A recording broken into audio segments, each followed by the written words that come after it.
अभिषेक राज अमर उजाला के लिए आज हम लोग अंतिम चरण के चुनाव में देवरिया लोकसभा क्षेत्र में पहुंचे हुए हैं और गांव में हैं और गांव के लोगों के बीच में हैं। आइए जानते हैं कि इस चुनाव में ग्रामीण लोगों का क्या मुद्दा है और वो क्या चाहते हैं चुनाव में कैसा हो। जी आपका नाम जी?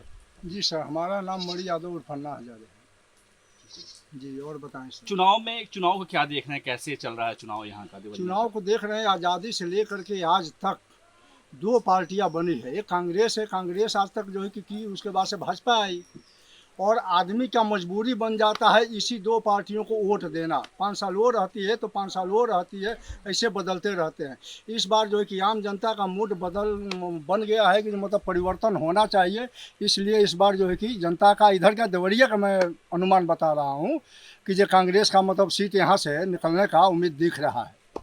और यहाँ पे जो कुछ मुद्दे हैं जिन मुद्दों पे आप बात करना चाहते हैं, जैसे आप बोल रहे हैं कि भाजपा या परिवर्तन होना चाहिए, तो किन मुद्दों पे परिवर्तन होना चाहिए? किन मुद्दों पर अभी देख लीजिए सर जी की बेरोजगारी हो गया।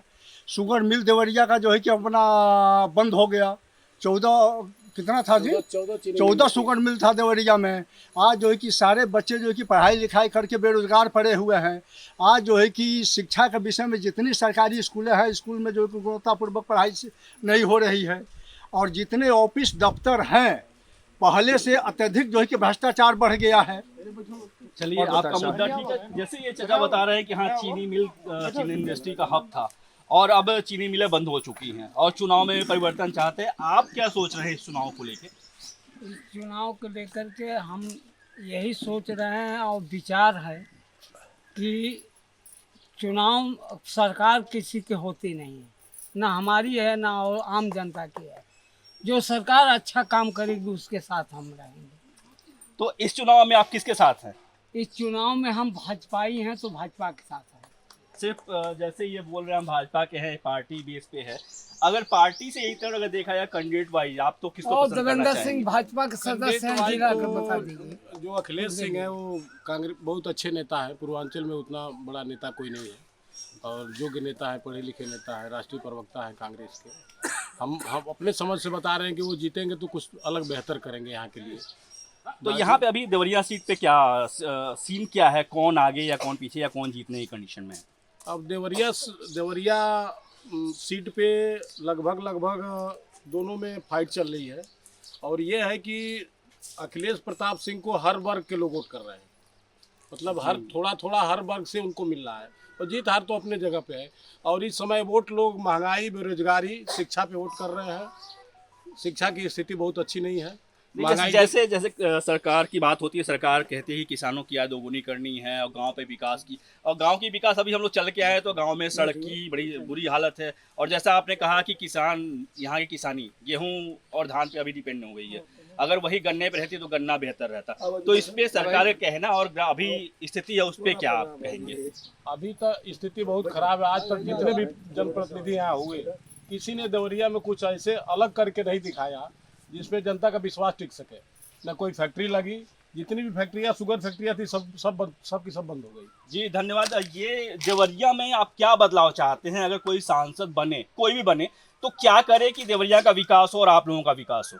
देवरिया में मान लीजिए कि हम लोग चाहते हैं कि जो भी हो विकास करें, ऐसा ना हो कि हमारा विकास ना करें। विकास का मुद्दा क्या? सड़क, बिजली, इसके अलावा क्या? इसके अलावा मान लीजिए कि हमारे यहाँ मेडिकल कॉलेज बना हुआ है। यहाँ लोग जाते हैं, यहाँ दवा भी नहीं होती है, सब तुरंत लोग रेफर कर देते हैं गोरखपुर के लिए। कोई व्यवस्था यहाँ नहीं है मेडिकल कॉलेज में। जैसे इन्होंने स्वास्थ्य की बात करी और अभी इस चाचा ने कहा कि शिक्षा की, तो ओवरऑल इस जिले में स्वास्थ्य और शिक्षा का क्या हाल है और खासकर ग्रामीण क्षेत्रों में? बहुत बदतर स्थिति है जाने शिक्षा और स्वास्थ्य को लेकर। तो कभी आपने इस मुद्दे पे अपने जनप्रतिनिधि या सांसद से या विधायक से कभी बात रखी या उन्होंने कुछ किया? बहुत जो है कि सिफारिश और पैरवी हम लोग लेके जाते हैं मगर कोई उस पर पहल नहीं करता है। तो आप ऐसा सांसद चाहेंगे जो आपकी बात सुने और आपकी बात पे अमल करे?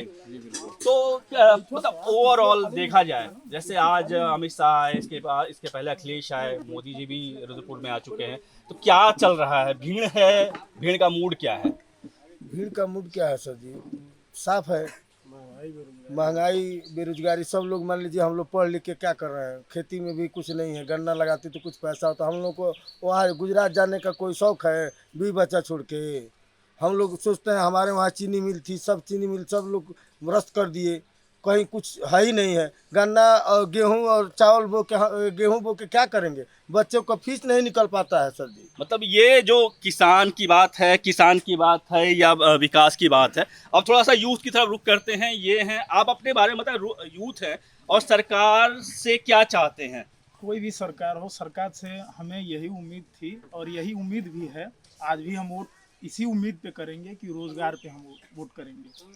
सरकारें कोई भी हो, अब 10 साल से जो सरकारें हैं इस समय, रोजगार की जो बात की जाए, रोजगार के प्रति मतलब एकदम बदतर। मैं खुद 4 एग्जाम मैं दिया हूँ, चारों में कोई ऐसा विभाग कोई भी है, सारा लीक हुआ है पेपर। कोई अभी तक ना नौकरी किसी को मिला है। मान लीजिए बेरोजगारी से हम लोग एकदम जूझ रहे हैं सब। चलिए, बेरोजगारी की बात हो गई। जी। अगर देखा जाए बेरोजगारी और किसानी, चाचा चुनाव में आप क्या चाहते हैं, क्या हो?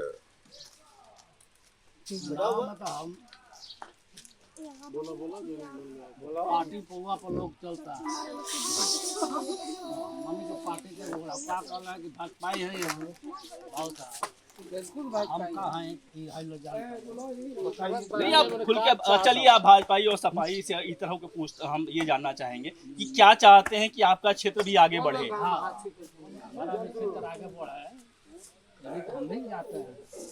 गैला लारी अली तब फूल दिहले हेन तेन दिहले, उनको नाव एवर लोग लेला अब वोटो दिला उनका क्या, लेकिन विधायक नहीं है। एग्जिट पोल 2024 1 जून शाम 6 बजे से, लोकसभा चुनाव के नतीजे 4 जून सुबह 7 बजे से। देखिए चुनाव नतीजों से जुड़ी हर खबर सबसे पहले, सबसे सटीक, केवल अमर उजाला पर, amarujala.com।